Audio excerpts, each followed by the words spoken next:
Assalamualaikum warahmatullahi wabarakatuh. Hari ini kalian akan belajar bersama Bu Ilmi. Bu Ilmi mengajar di SDN Jagran, Karanggeneng, Lamongan.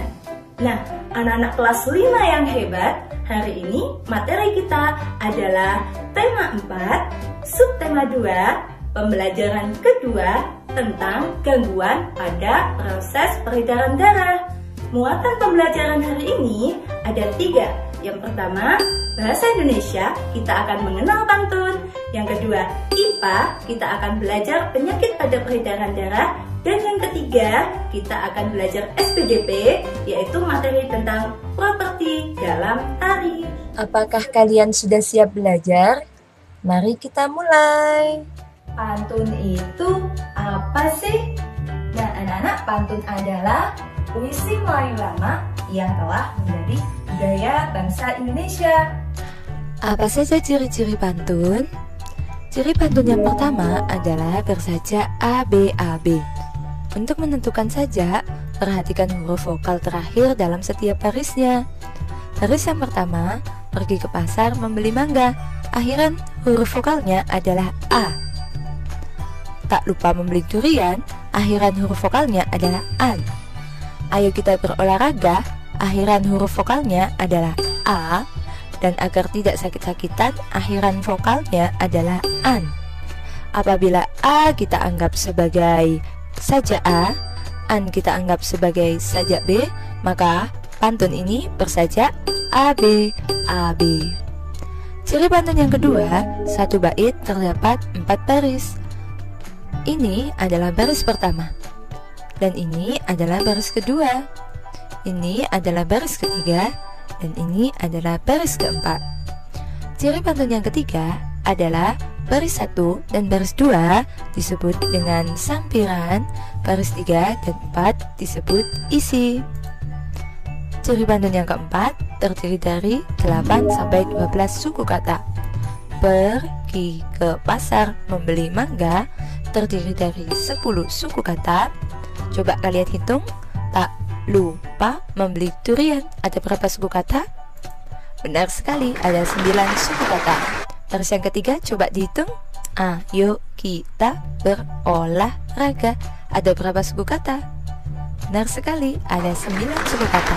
Dan yang terakhir, agar tidak sakit-sakitan. Coba kalian hitung, ada berapa suku kata? Ya, benar sekali, ada 9 suku kata.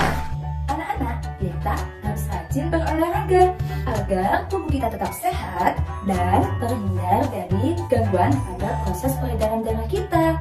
Nah, dalam proses peredaran darah kita ada 2 jenis gangguan. Yang pertama karena faktor keturunan dan yang kedua karena faktor non-turunan.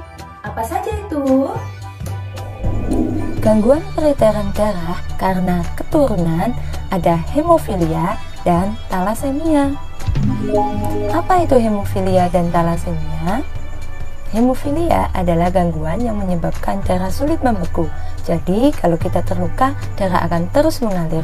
Kalau talasemia adalah gangguan yang menyebabkan bentuk sel darah merah tidak beraturan, sehingga daya ikat terhadap oksigen dan karbon dioksida berkurang. Selanjutnya kita akan belajar gangguan peredaran darah karena non-keturunan. Ada anemia, hipotensi, hipertensi, leukemia, dan jantung koroner. Pertama, anemia. Anemia adalah gangguan yang disebabkan karena rendahnya kadar hemoglobin dalam darah.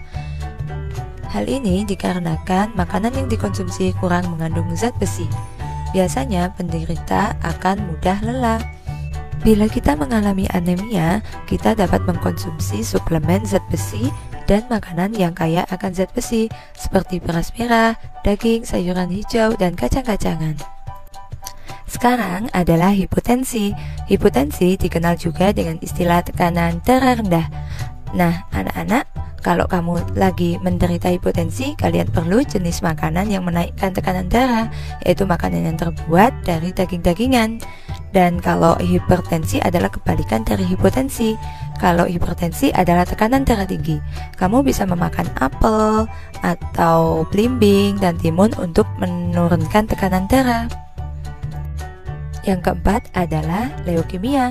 Leukemia disebabkan karena sel darah putih memperbanyak diri tanpa terkendali sehingga dapat memakan sel darah merah. Dan yang terakhir adalah jantung koroner, yaitu suatu gangguan jantung yang disebabkan oleh penumpukan lemak darah atau kolesterol. Jadi kita harus makan makanan yang baik untuk jantung seperti buah dan sayur, dan hindari makanan yang berminyak agar jantung kita tetap sehat. Kita harus melakukan usaha untuk mencegah gangguan peredaran darah, yaitu dengan melakukan pola hidup sehat, di antaranya makan makanan yang bergizi, olahraga teratur, dan istirahat yang cukup. Banyak hal yang dapat kita lakukan kalau tubuh kita sehat. Anak-anak pengen sehat kan ya? Kalau kita sehat, kita akan dapat melakukan gerak dalam kehidupan sehari-hari. Selain itu, gerak dalam tari pun kita akan mudah melakukannya dengan menggunakan properti tari.